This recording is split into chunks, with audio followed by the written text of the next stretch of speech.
Hello everybody, this is XF here, and I just thought that I should be making some more YouTube videos because it's been a while since I've done any.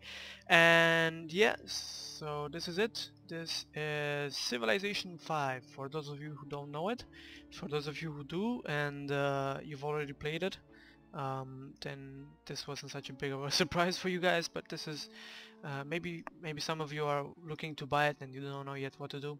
So I'll be discussing a couple of the features in this game. The features, sorry for that. The features of this game. So first of all, I need to show you guys that The this. city screen. Thank you for the advice.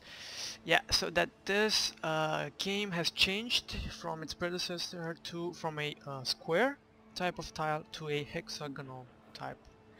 Um, this actually comes as a surprise to many of us. I was surprised at least, and but it also comes as a nice surprise.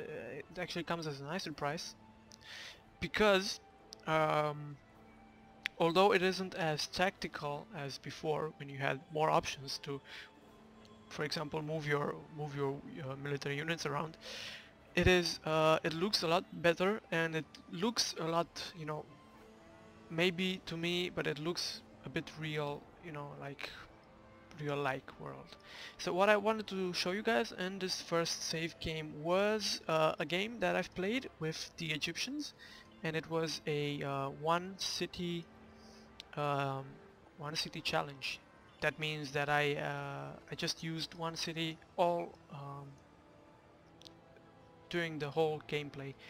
Um, if you can, the interface has changed a lot from Civilization 4. Before it was, um, in Civilization 4 it was a tad bit much complicated. You had all your citizens and their religion and how many of them. You had your resources. You had everything was in there, and it could have been a bit too complicated perhaps. Now Civilization 5 looks like a mature version of that game. One that was polished almost to perfection. And why am I saying almost is because in the polishing process they've maybe um, polished a bit too much. They maybe got rid of some stuff that were actually interesting for me at least.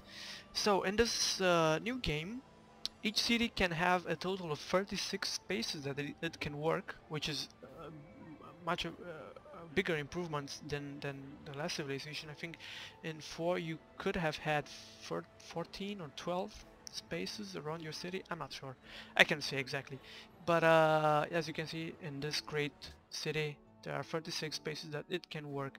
This city is level 50, which is this is ginormous. um, you may ask, what can somebody do with a level 50 city when you only have 36 spaces? Well, in Civilization 5 some of the buildings can use citizens to produce extra stuff.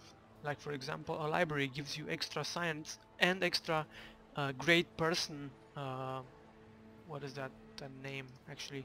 Great person for, yeah, it means how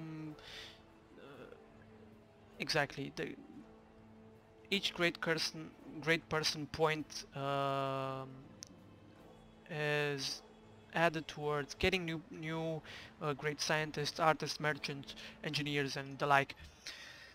So as you can see, there are lots of types of buildings that use these great persons, and this is really interesting to play like this because you have a lot of options. You can either place your cities wider apart from each other and create big cities that use a lot of spaces and that can eventually in the ending of the game use a lot of generate a lot of great persons, or you could basically just um, yeah, you could just put them all up one next to each other and use them as more strategic, as strategic points in fights and battles, gaining population and playing.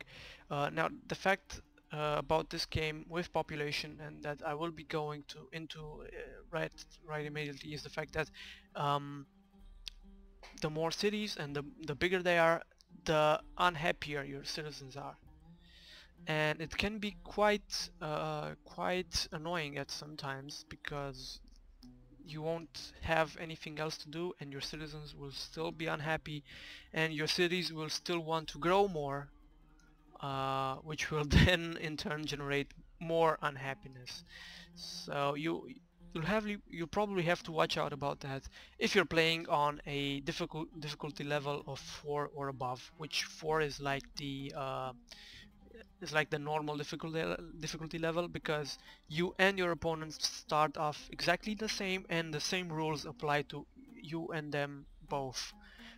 Because for example, if you play on the easiest difficulty, then you won't have any trouble with anything, because you'll get production bonus, science bonus, culture bonus, and the likes. Now in Civilization 4 we used to have, I need to move on because I just talk a lot about nothing, and you know, that's just not good. In the Civilization 5 we used to have some social policies. Now we have them as well, but they have been revamped. They look a bit else, you know, a bit different, actually more different. There are in total 10 social policies from which you can choose, and if you start off from the beginning you won't have them or all of them until you progress and, you know, reach the modern age, for example for autocracy and order, or Renaissance age for freedom and rationalism. Um, oh, there's an advanced view as well. Didn't know that. Oh, it just shows you the stuff beneath the pictures. All right, not that big of a deal. Great. So you also can win culturally by building the Utopia project. That means that you will have to have 5 out of these total 10 policies fully developed, you know, which could take a lot of time.